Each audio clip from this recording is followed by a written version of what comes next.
Welcome back, everyone, to another episode of Through the Noise with Cam Harvey. Cam, today I wanted to talk about an experience I had a little less than a year ago. I've been invested for a long time in a very sophisticated sneakers manufacturer. And I woke up one day and I realized that this investment had gone down over 40% due to the tariff policy of the United States. Now, this is after this same company had invested years and billions of dollars in making their supply chain tariff resistant, so they say. So if the most sophisticated sneaker company in the world cannot get their manufacturing down for the United States and the United States policies, what does that say about the state of manufacturing in the United States? So you're correct that this is about the state of manufacturing in the U.S. And I think we need to put this into historical context. So this starts in 2001. And that's the year that China was admitted to the World Trade Organization. And people refer to this as the China shock because it provided a shock, not just to the U.S., but to many developed countries. So in 2004, the manufacturing output of the U.S. was approximately double that of China. Fast forward 20 years, so in 2024, it's flipped. So China is producing double that of the U.S. And that's what happened when these low-cost imports flooded into the U.S. and other countries. It decimated the manufacturing sector. But why does that matter? I mean, I thought that's just comparative advantage. So it matters because manufacturing is strategically important.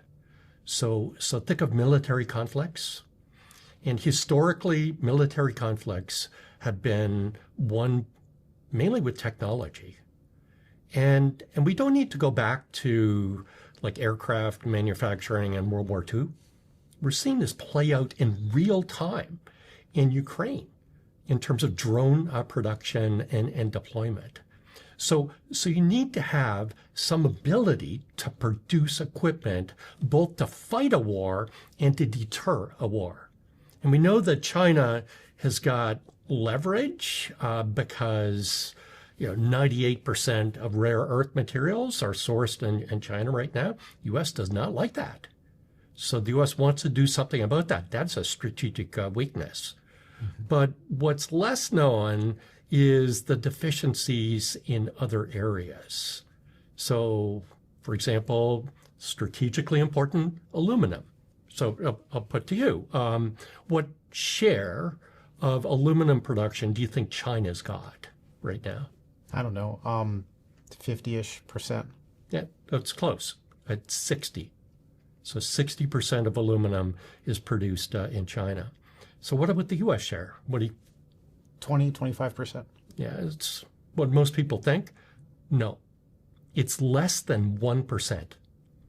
So we know aluminum is a strategically important input, and it's less than 1%. And let's not stop there. So you think of steel. So in the 1940s, half of the world production came from the U.S. And today, China produces 12 times the amount of steel that the U.S. produces. So this is very significant. And I could go through the list. The advantage in shipbuilding is a factor of 200 in favor of China.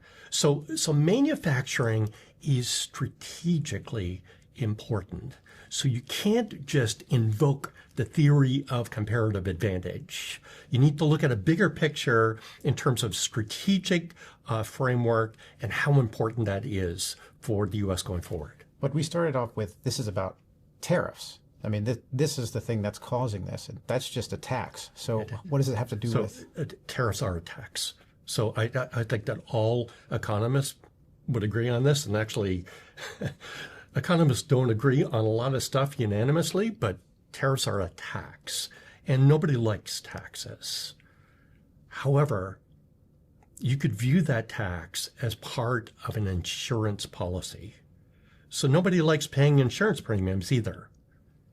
So this tax is a way to shift the balance. I call this a type of national risk management. You just can't outsource to other countries.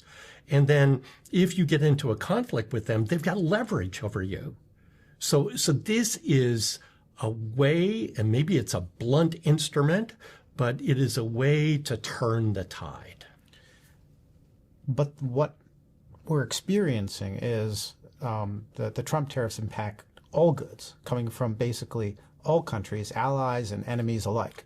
Yeah. So, how are we going to deal with that, and what do you think is going to happen? Yeah. So it is true that the implementation of this policy was chaotic in 2025.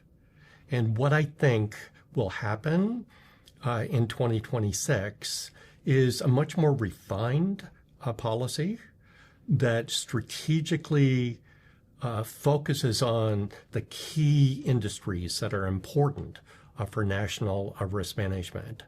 And this is not just tariffs. This is also funding that will go, substantial funding, $60–70 billion, to build out a U.S.-based supply of rare earths. So again, that's another strategic weakness. We rely upon China for this, and we should not have to rely upon China. So I think of this as a strategy to become more self-sufficient, to repatriate some of the manufacturing so that if there was a conflict or even the deterrence of a conflict, we've got the ability to produce. Right now, we don't. And that's a strategic weakness.